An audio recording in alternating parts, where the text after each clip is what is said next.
Nag-start na nga dito guys yung palaro sa amin. Kung mas kilala sa tinatawag nilang Ramo-Ramo Festival. At ang nakikita nyo nga ngayon guys ay magsisimula na magpaparade. Kaya samahan nyo ako sa video ito. At dahil sa sobrang daming mga tao, hindi ko na rin makita yung mga klasiko. Kaya sumama na lang ako dito. Kasi cast din naman to. Okay na rin to. Aray mo.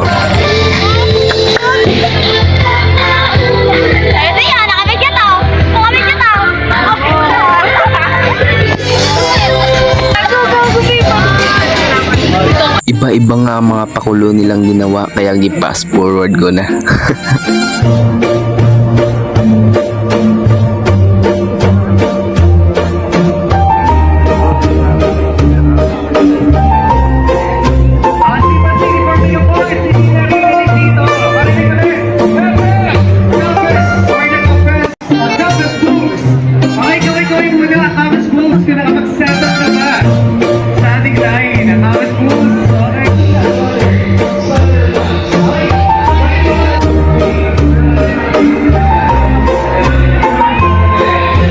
Siyempre sa mga ganitong event hindi nawawala talaga yung maraming mga pagkain. Maraming yung mga pagkain dito, mga isaw at kung ano-ano pa. Mga juice, burger, hotdog with cheese, kung ano pa. Marami guys, mga ice cream yan.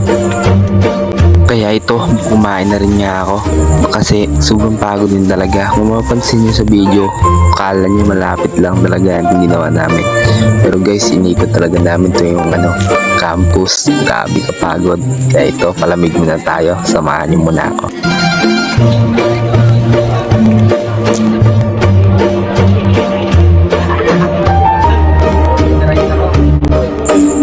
At syempre, hindi pa ako makukontento dyan kung wala akong juice at isaw na makakain.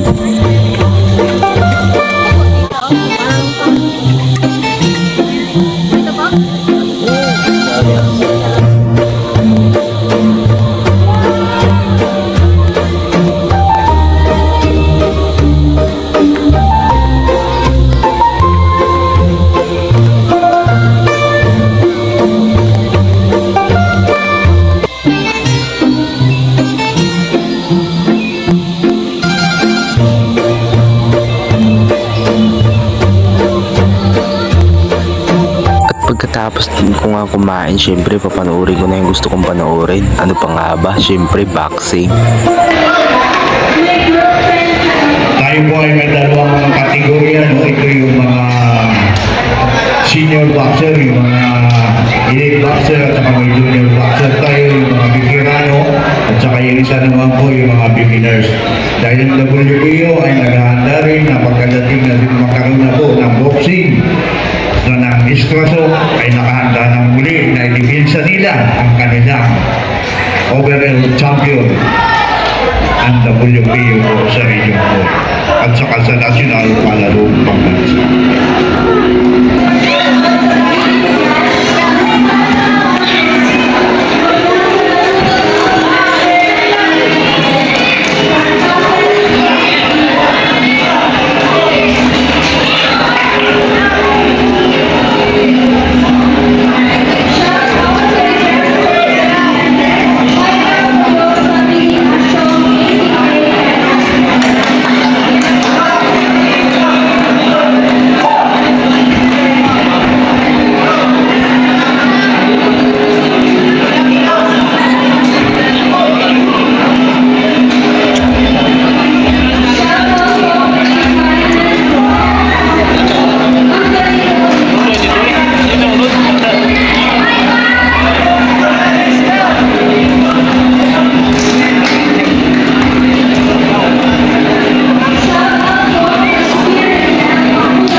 round 2.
result of bout number 1.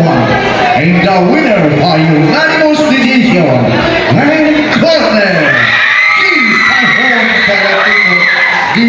So paano ba yan? Hanggang dito na lang. Salamat sa ilang minuto. Hindi magpalipangit.